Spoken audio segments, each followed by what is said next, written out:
longer violence and corruption. It became a summer camp for the worst anti-American forces. Every thug, terrorist, international operative that hates our guts. Trende Arwagwa, Hezbollah, Chinese agents. The country was full of more bad hombres than a P. Diddy freak-off on Cinco de Mayo. Yeah, that's bad. Sure, it wasn't even Venezuela's guy. His last election win was as legit as Ilhan Omar's marriage license. This tyrant turned a country sitting on a lake of oil into a toxic landfill and then dared the rest of the world to complain. And it's funny how you only hear international law when America does something, but not when your lawless neighbor is throwing poisonous drugs and violent people over your fence. What an asset having a president who does what he says he'll do. No BS, red lines, no diplomacy based on don't, which was Kamala's warning to Iran, and also to the bartender who tried to cut her off at Applebee's. Maduro's extraction sends a message to Venezuela, but also to Colombia, Mexico, Iran, and China.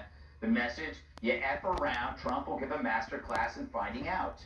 Remember TACO, the Democrats' acronym that stood for Trump Always Chickens Out? Well, ask Khomeini and Maduro. Trump hit them with so many tomahawks, Liz Warren slammed the flap on her teepee. And our enemies recognize the pattern, blowing up ships, capturing warlords, taking out nuclear facilities. Trump is living in a Michael Bay movie, where in every third scene he's walking away from an explosion. And it creates changes in behavior.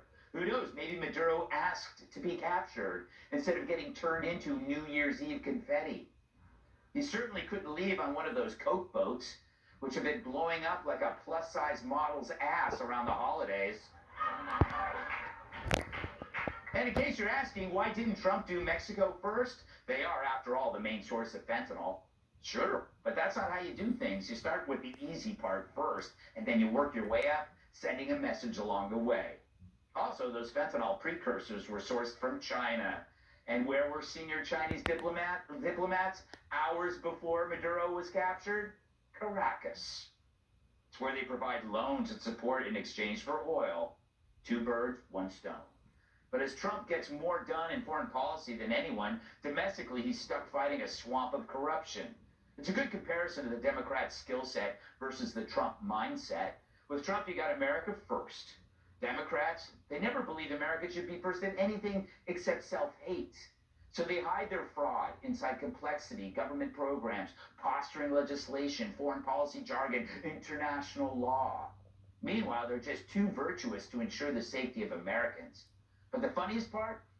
What Trump is doing now ends up helping those morons too. If energy prices keep dropping, crime keeps falling, drug traffickers and illegals keep leaving, suddenly the commie mayors across the country have easier jobs to ignore. That's the Trump effect. He makes America safer, even for corrupt, retarded douchebags. Let's welcome tonight's guests. His face is the leading cause of snow blindness. Fox News contributor Tom Shalhoub. His New Year's resolution is to get a laugh. Actor, writer, and comedian Jamie Lissow.